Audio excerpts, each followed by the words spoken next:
So pinagsama ko na pala mga master yung BMS at saka active balancer para isang koneksyon na lang papuntang battery. Sa mga gustong gayahin ang ganitong koneksyon, lalong lalo na kung beginners ka, tapusin mo hanggang dulo para magkaroon ka ng konting idea.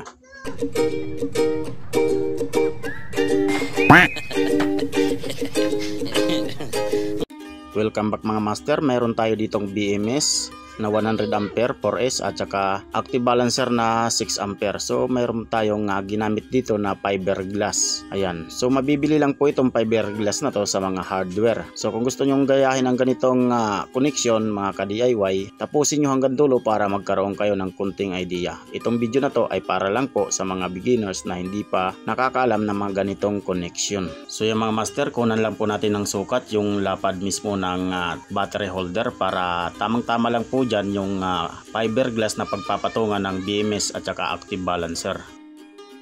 Kaya mga master, putulin na po natin yung fiberglass gamit po yung lagaring bakal. Pero kung may pamputol kayo na mas madali, yun ang magandang gamitin.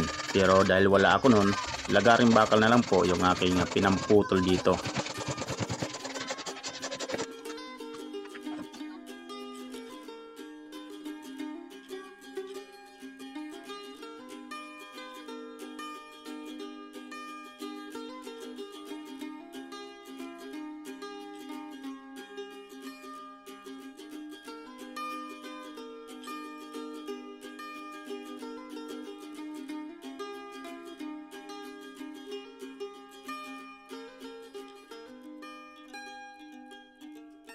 So ayan mga master, binutasan ko na po ang bawat kanto ng fiberglass na to na pagtatalian ng cable tie. At dyan po natin ilalagay yung ating active balancer at saka BMS. Ayan po. At ito naman mga ka-DIY yung wire ng BMS at saka active balancer. At kasama na po yung stand ng active balancer, 4 na piraso. Ayan po. Ayan po yung stand niya. Ilagay na po natin dito mga ka-DIY. So ang gagamitin natin dito na pandikit mga ka-DIY ay yung stick glue lang para ito ay dumikit sa may fiberglass. Ayan, 4 na piraso po ito na stand. Kasama na po yan kung pag kayo bumili doon sa supplier na binilhan ko nito ng active balancer. So ito na po yung wire ng BMS mga ka-DIY. Tansyahin lang po natin yung pagputol. Ayan, para insakto lang sa koneksyon ng BMS at saka active balancer.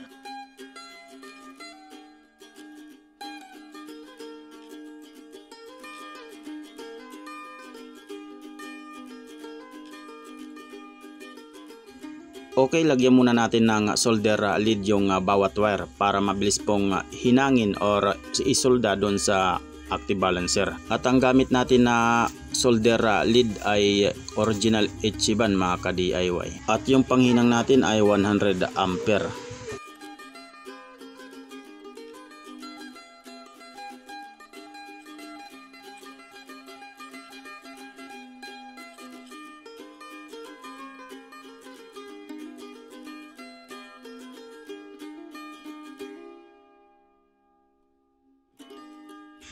At ayan, hihinang na natin dito sa active balancer mga ka-DIY.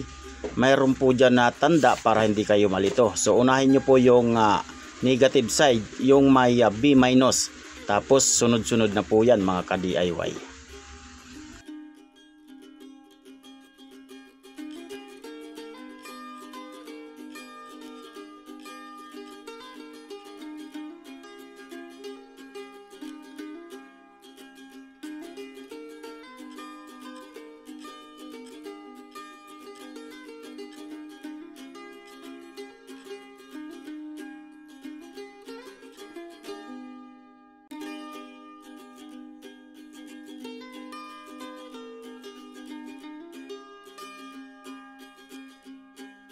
At ayan, tapos na natin hihinang sa active balancer. Naka-parallel connection na po yan, yung wire mismo ng BMS.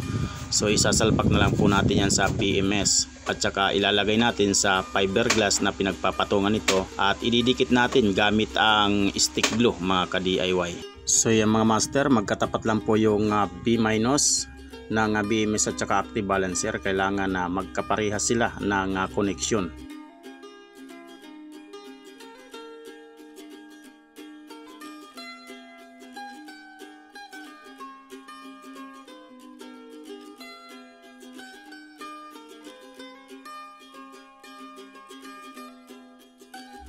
So ito na mga master, na ilagay na natin sa fiberglass gamit ang stick glue. So dito po natin ilalagay yan sa ibabaw ng battery na ito. So dahil nabutasan ko na yung bawat kanto ng fiberglass, so dyan po natin itatali ang cable tie dyan sa kanyang battery holder mga ka-DIY. So ito nga pala yung terminal connector ng wire mga ka-DIY na nagkokonekta sa BMS at saka battery, kasama na yung active balancer. So ito po, 5 wire po ito mga ka-DIY. So bali isang direksyon na lang papuntang bawat connection or bawat cells ng battery. Ayan mga ka-DIY. So paano mga master, hanggang dito na lang po muna yung ating video. Abangan po yung susunod na upload na video. Bubuuhin naman po natin ito kasama yung battery. Sana mayroon kayong natutunan sa video ito at nagkaroon kayo ng konting idea. Paki-like and share naman po ng ating video. At kung bago ka pa lang sa channel na ito, huwag kalimutan mag-follow para updated kayo sa susunod na upload na video. At pasupport din po ng aking YouTube channel, Sitio Balok Biners mga ka-DIY. Mayroon po akong YouTube channel. Ayan, pabisita na lang po mga ka-DIY. So paano mga master, hanggang dito na lang po muna. Maraming salamat sa inyong solid na panonood dyan. Hanggang sa susunod na upload. Maraming salamat po mga ka-DIY.